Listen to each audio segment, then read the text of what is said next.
Olá, queridos. Professor Leonardo Carvalho aqui para mais um encontro sobre física. Tema de hoje, energia potencial elétrica, trabalho da força elétrica. Ok, queridos? Vamos lá. Bom, vamos definir primeiro o que seria energia potencial elétrica. Energia acumulada graças a um trabalho forçado e prestes a se transformar em energia cinética. Como assim? Bora lá. Imagine o seguinte. Imagine que eu tenha duas esferas. Vamos dar nome aqui a essas esferas. Vou chamar essa perisfera que está na posição x1 de uma esfera A e a outra esfera de uma esfera B. E que as duas esferas estejam carregadas positivamente. Bom, não é natural essas esferas estarem próximas, porque cargas opostas, cargas iguais, se repelem. Então, para essa carga B ter se aproximado da carga A, é necessário que alguém tenha trago essa carga B para próximo da carga A. Ou seja, um trabalho forçado fez esse sistema agora ter uma energia. Por quê? Porque se eu abandonar uma das esferas, esse sistema parado entra em movimento, quer dizer que ele ganha energia cinética. Mas a energia não pode ser criada nem destruída, apenas transformada. Então, se ele está ganhando energia cinética, ele tinha uma forma que era energia potencial. Então, devido à lei de Coulomb, nós temos aqui na esfera B a força que a esfera A exerce na esfera B. E lógico, lá na esfera A, nós também temos a força que B exerce em A. Essas forças têm mesmo módulo, mesma direção, atuam em sentidos opostos, na direção dos seus centros, corpos distintos e de mesma natureza. É um passo em reação. Certo? Então, vamos continuar aqui. O que seria essa energia potencial acumulada entre essas duas cargas? Como é que nós vamos mensurar, calcular essa energia potencial? Essa energia potencial, igual ao menos um trabalho forçado, força elétrica, vezes a distância entre as cargas, A distância entre elas é exatamente esse segmento x2 menos x1. Pela lei de Coulomb, nós sabemos que força elétrica é igual a uma constante K vezes o módulo das cargas, a carga, vou botar aqui, a carga de A e a carga de B sobre a distância entre elas ao quadrado. Se eu substituir essa equação na equação de cima, nós teremos que a energia potencial entre as cargas 1 e 2, certo? Será dado por, aí eu vou escrever a lei de Coulomb, K, módulo das cargas. Professor, cadê os módulos? Os módulos vão sumir. Por que os módulos vão sumir, queridos? Porque eu não estou calculando força, eu estou calculando agora energia, tá bom? Então, eu preciso dos sinais das cargas para mensurar uma energia positiva ou uma energia negativa. Nota que o D ao quadrado eu repeti como D vezes D, e multiplicar por D, que é a distância entre elas. Por que eu desmembrei esse quadrado? Porque a gente simplifica aqui, queridos? Simbora D com D.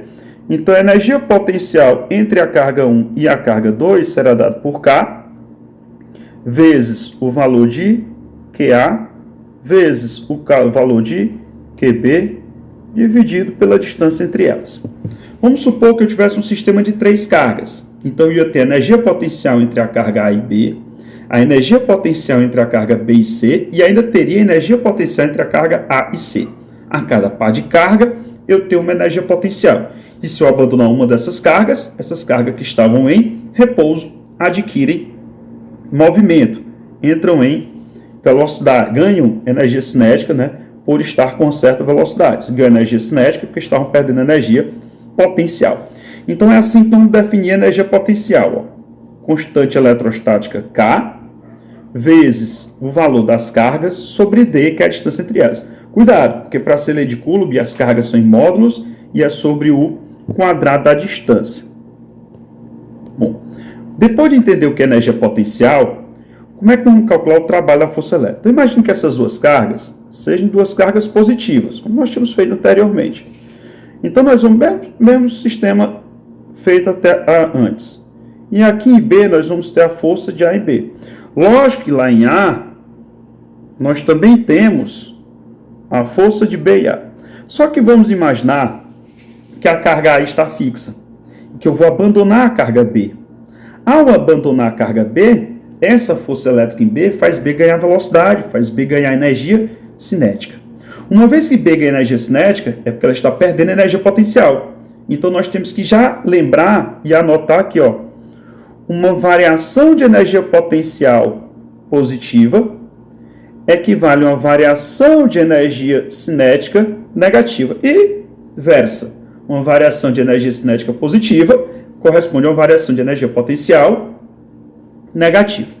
Então vamos supor que eu abandone a esfera B. A esfera B que estava em repouso, parada, fixa, foi liberada para entrar em movimento.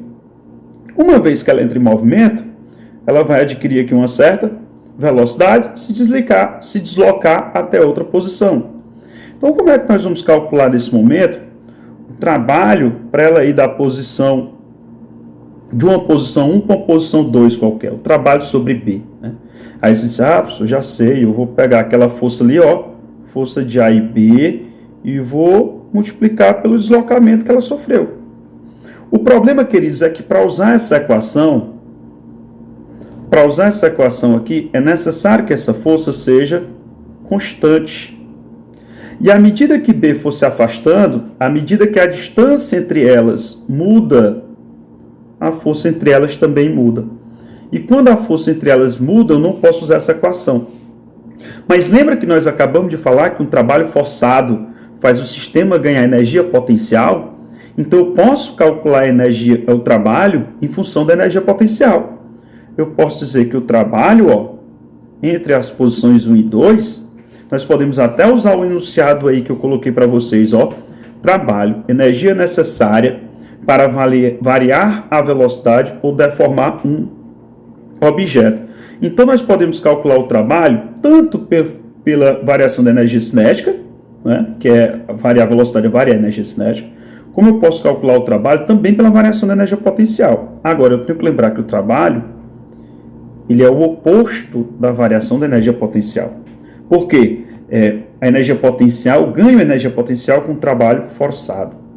Então, nós podemos dizer que o trabalho para essa carga andar da posição 1 para a posição 2 vai ser a energia potencial da posição 2 menos a energia potencial da posição 1. Professor, e cadê o sinal de menos? É verdade, aqui tem o sinal de menos. Se a gente colocar o sinal de menos para dentro da equação, nós vamos ter que o trabalho para tirar aquela carga da posição 1 para a posição 2, se eu inverter aqui os sinais, ó, vai ser energia potencial inicial menos a energia potencial final, certo? Só para diminuir a quantidade de sinal de menos. Então, quando eu faço trabalho em função da variação da energia cinética, eu digo que o trabalho é a energia cinética final menos a energia cinética inicial. Agora, quando eu faço trabalho em função da energia potencial, eu já digo que a energia potencial final, eu já digo que a energia potencial inicial menos a energia potencial final. Eu faço essa inversão, por quê? Porque um trabalho positivo gera uma energia potencial negativa. Então, quando nós formos calcular esse trabalho aqui agora, ó, trabalho para tirar essa carga da posição 1 até a posição 2, vai ser energia potencial da carga B na posição 1, que vai ser assim, ó, K, carga de A, carga de B, sobre aquela primeira distância ali, ó, chamar de um D1, certo? Aí, menos. Agora, energia potencial, quando a esfera B, ó, ocupar outra posição da esfera B, estiver mais adiante, depois da esfera B sofrer um deslocamento. Aí já vai ficar a energia potencial daquela posição, QA, QB, sobre a nova distância entre elas, D2. Então, essa seria a forma de calcular a energia, o trabalho dessa esfera se deslocando de uma posição 1 até uma posição 2, certo? Bom, professor, essa equação ficou um tanto quanto exagerada. Bom, matematicamente, tem como a gente diminuir aquela equação. Para isso, nós precisamos entender o conceito de potencial elétrico. O que é um potencial elétrico? Região onde uma carga de prova adquire uma energia potencial elétrica. Lembra de campo elétrico? Bora lembrar de campo aromático? Você pode ter uma plantação de flores, mas se não tiver um nariz lá para cheirar, ninguém sente aquele perfume. Então você tem a região ali ao redor da flor, que é o campo aromático, mas você precisa do nariz para sentir o perfume. Do mesmo jeito, ao redor de uma carga eu tenho um campo elétrico. mas eu preciso colocar uma carguinha ali para aquela carguinha sofrer uma força elétrica. Aquela carguinha sofrendo uma força elétrica prova que ao redor daquela outra carga tinha um campo elétrico. Bom, isso é um entendimento vetorial. Nós vamos fazer agora um entendimento só que escalar. Imagine o seguinte. Imagine que eu tenho essa esfera aqui, A, ela está carregada positivamente. Aí nós sabemos que ao redor dela, nós temos um campo elétrico, radial para fora. Né? E aí se eu colocar uma carguinha dentro desse campo elétrico, por exemplo, essa carguinha aqui B, supor que essa carga B seja negativa, automaticamente essa carga B, ela vai sofrer uma força elétrica contrária ao campo.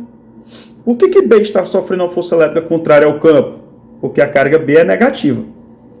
Agora nós podemos imaginar de outra forma. Essa carga B, ao ser colocada bem perto da carga A, adquiriu uma energia potencial.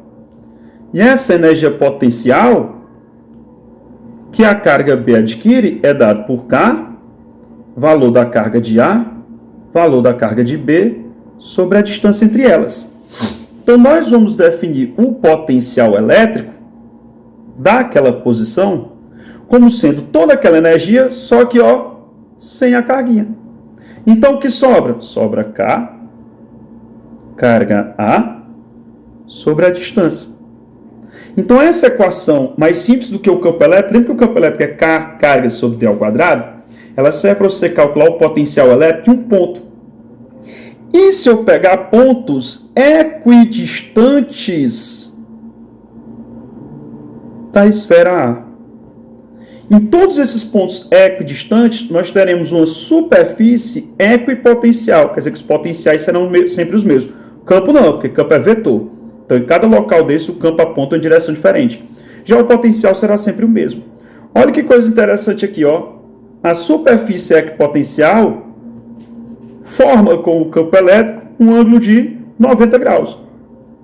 E o que é a superfície equipotencial? Região onde o potencial elétrico é sempre o mesmo.